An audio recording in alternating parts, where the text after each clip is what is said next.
What is up, guys? As you may know, I really like gas blowback rifles, and when you can get reliable consistency and range out of them, they can really be some of the most fun guns to take out on the airsoft field. I have here a new gas blowback system to start playing with, modifying, and upgrading. This is the KJ KC-02, and it is said to be one of the best performing gas blowback rifles to date, so of course I picked one up. On top of the reliability, the KC-02 is also supported by a handful of companies with high quality aftermarket upgrade parts, and the build possibilities are near endless. Let's start with the unboxing, and then I'll finish up later with some actual gameplay footage of the gun in use. So a nice blueprint design going on here on the box. Flipping open the top, we are brought immediately to the rifle and the accessories. First things first, the KC-02 manual. Here you will find all the basic do's and don'ts, as well as all the information on how to properly use and maintain the rifle. Under that, we have the KJ product catalog showing off their latest and greatest releases. And underneath all the pamphlets, we have a bag of extras. This includes a tube-like speed loader, as well as a box of 0.25 gram BBs.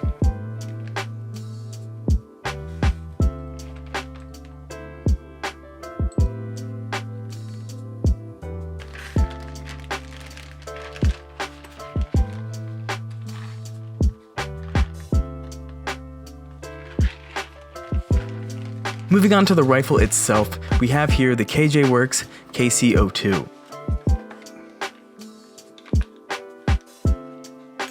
The rifle weighs in at about 6 pounds and consists of a polymer body and a metal upper receiver housing a full set of 4 rails on the top, bottom, and sides of the rifle.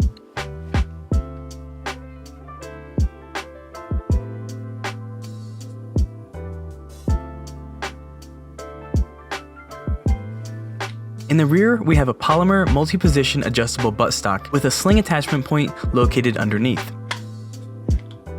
This stock sits on a mil-spec buffer tube, allowing for a multitude of aftermarket options. The KC-02 comes equipped with a rather nice set of flip-up iron sights. They are made of plastic, but the rear ring peep sight and the front post sight work extremely well together, making for one of my favorite sets of iron sights that's come stock on a rifle. So right above the bolt on the top of the gun is the TDC hop-up adjustment screw. TDC stands for top dead center, meaning the adjustment screw is located directly over the nub of your bucking. Rotating the screw in will apply pressure to the bucking, and then rotating the screw out will remove pressure from the bucking. These are actually some of my favorite hop-up unit styles, as they are extremely easy to adjust and they are very effective in putting solid pressure on the bucking nub. Tippmann M4s, as well as some other sniper rifles, are often modded to have this style of hop-up adjustment. A lot of people prefer them, and I do too. They work really well, and the KC-02 is no exception. So here we have the charging handle and the bolt system. So as I pull the charging handle back, it stays locked back, realizing that the magazine is empty. I do really appreciate this feature on gas blowback rifles and pistols. So here we have our magazine. Definitely not the best looking magazines, but they do get the job done as they hold plenty of gas with a 31 round capacity. The magazine that ships with the version 2 KC-02 does run on green gas, but CO2 versions are available as well. With no magazine inserted, racking back the charging handle again will now unlock it, returning it forward with the trigger ready to fire. Along the bottom and side rails will be a one-piece rail cover. These are really nice accessories, but I personally think the KC-02 looks way better with those rails showing. That about does it for the unboxing. Let's head over to the chronograph to see just how well the gas magazine and the gun perform.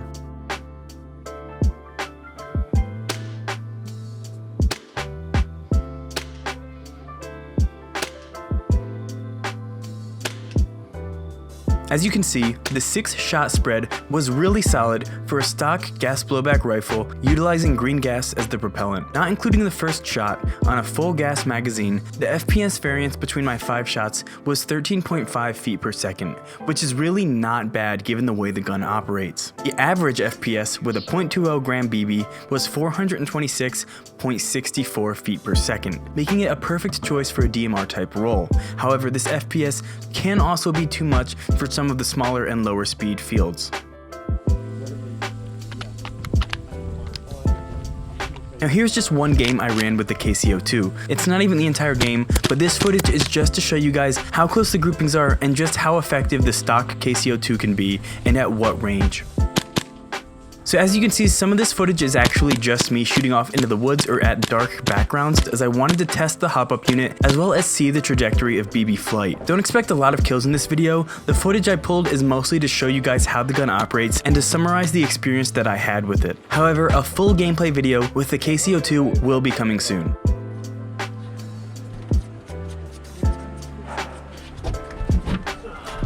Oh, you got one here. Want to go format that building? So this shot actually surprised me. The KC-02 had the range to reach out and touch this guy with a .32 gram BB. I think I got him. So we have a large group of guys right here. Oh, there they are. Look, dude, they're pushing left side.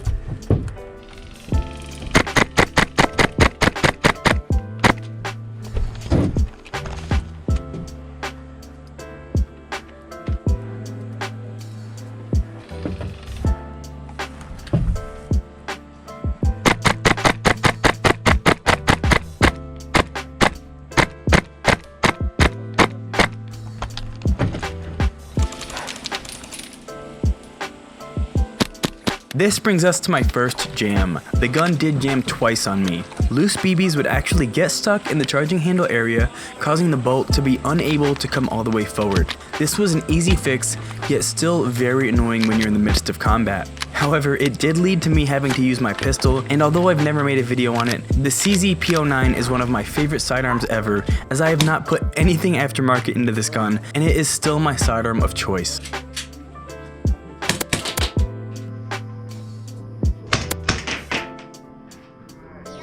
Overall, I do like the KJW KC-02. I think it stands apart from the other gas blowback rifles on the market, both in style and functionality. The groupings and the consistency were actually really solid for a gas blowback rifle. I never felt that the groupings were too far apart or that it couldn't be used as a long-range rifle, which it's intended for. I feel that the hop-up is great for any BB up to .28 or even maybe some .30s, but I did notice that I did reach the max hop-up adjustment when running my .32s, and even some of those shots fell short due to not enough hop.